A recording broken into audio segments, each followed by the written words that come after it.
எண் 10 ஹரிசுதன் டி. அவ்வையில் வீட்டிற்கும் அனைவருக்கும் காலை வணக்கம்.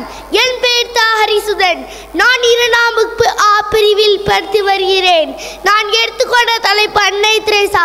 பிரார்த்திக்கும் உதடுகளை விட பணிவிடை செய்யும் விரல்களே சிறந்தது என்பதைக்கு நாங்கள் வாழ்ந்து எல்லோருடைய மனங்களிலும் வாழ்ந்து கொண்டிருப்பவர் நம் அன்னை தெரேசா.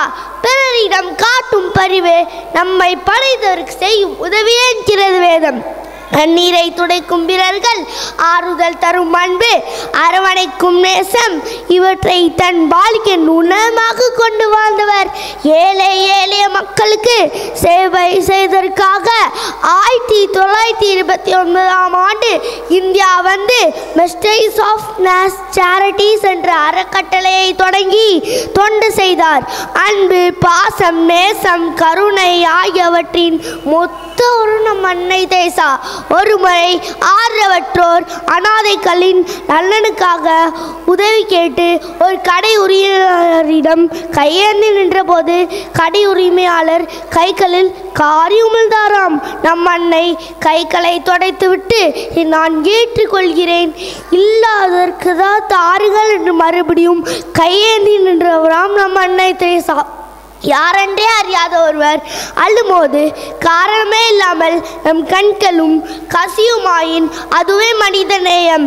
அன்னை தெரேசா 1910 ஆகஸ்ட் 26 வடக்கு மாசிடோனியாவில் பிறந்தவர். தமது 12வது வயதில் கடவுளின் அழைப்பை உறுதியாக உணர்ந்தவர்.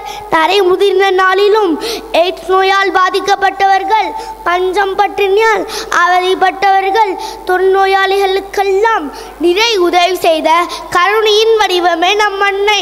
அன்னை தெரேசா பெற்ற விருதுகளில் சில: 1962 பத்மஸ்ரீ விருது, 1979 அமெரிக்கான நோபல் பரிசு, 1980 இந்தியாவின் உயரிய விருதான பாரத ரத்னா விருது. இரக்கத்தான் பிறந்தோம், அதுவரை இரக்கத்தோடு வாழ்வோம். ஒரு செயலை செய்வது வெற்றி அல்ல, அதை உள்ளமோடு செய்வதே வெற்றி.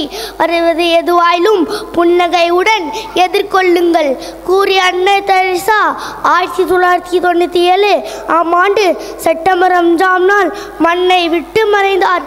வாழ்ந்தவர் கோடி, மறைந்தவர் கோடி. என்றென்றும் தொண்டால், சேவையால், அன்பால் நினைத்து வாழ்ந்து கொண்டிருப்பவர் நம் அன்னை தெரேசா. மக்கள் தொண்டே, மகேசன் தொண்டே. நன்றி, வணக்கம்.